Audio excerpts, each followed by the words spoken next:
The Rendlesham Forest lies between the military bases of Bentwaters and Woodbridge. These were US military bases on British soil. Cold War was still going full force. There was a lot of tension, actually, in Eastern Europe at the time. The base at RAF Bentwaters, where this occurred, is widely understood to have nuclear ordnance, still unofficial to this day. They won't admit it, but we all know they've had it. The story begins the day after Christmas, 1980, in the early morning hours, around 3 a.m. The incident starts with strange lights being seen in the forest. And the initial thought is that perhaps some aircraft has crashed and maybe there's a fire. John Burroughs, one of two key witnesses, was only 19 years old at the time. He struggled to come to terms with his experience ever since. Based on the assessment from radar and what we were reporting, felt that we should respond off base as far as we could get into that area. We went into the forest itself, into the tree line to try to get close to whatever it was. But as they begin to investigate, Peniston and Burroughs soon rule out the crash of any conventional aircraft. It just looked like the forest was lit up, like a Christmas light display. As we were getting closer to it, we had problems with our radios where we weren't able to communicate on base. They didn't hear us, we didn't hear them. There was like a static electricity in the air. And things seemed to slow down and things didn't feel right. And then all of a sudden, whatever it was in the forest in front of us. When we got close to it, it was blinding. As Burroughs stays back to cover the sergeant, Peniston moves forward and slowly enters the light. Once inside, he finds something absolutely shocking. It is a landed, structured craft of some sort. Triangular in shape, and it appears to have come down in a small clearing. Peniston is an experienced sergeant, trained in aircraft recognition, said subsequently, "This was like no aircraft I have ever seen." He's described it many times as kind of a pyramid triangle shape.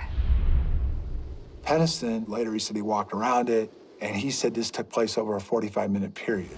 And then what I remember was it went up in the air and then left.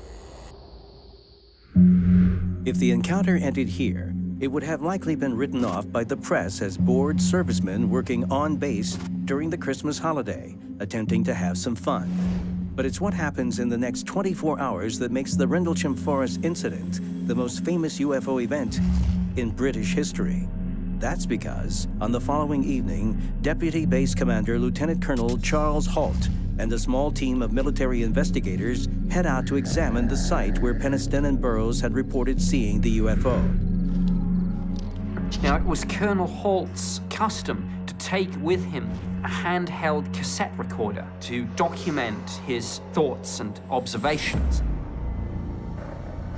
For UFO researchers, the Halt tape, never before heard on national television, represents undeniable proof not only that UFOs exist, that one had actually landed in Rendlesham Forest.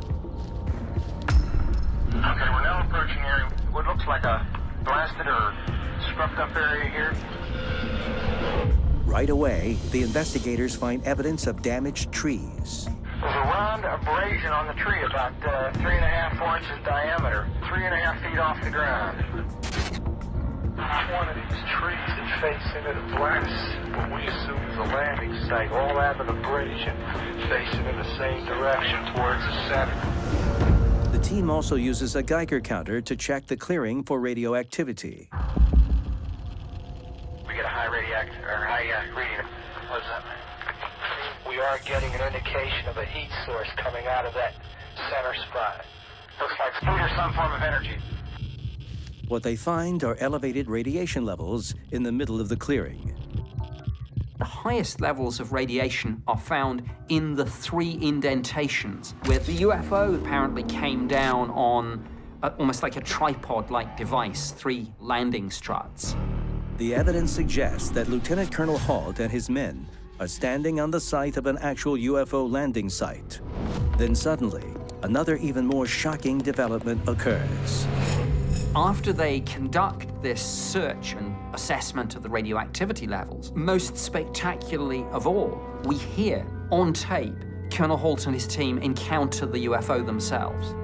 Lieutenant Colonel Halt's voice becomes noticeably stressed. Oh, there it is. Hey, I see it too. What is it? We don't know, sir. Is there some type of strange flashing light ahead? It is definitely coming this way. Pieces of it are shooting off. There is no doubt about it. This is weird. The taped evidence indicates Halt and his men are witnessing a highly unusual aerial object moving through the forest. The investigators hurry to get a better view. But when they step into a second clearing, yet another UFO suddenly appears in the sky directly above them.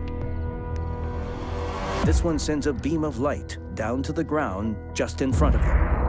Now we're observing what appears to be a beam coming down to the ground. This is unreal.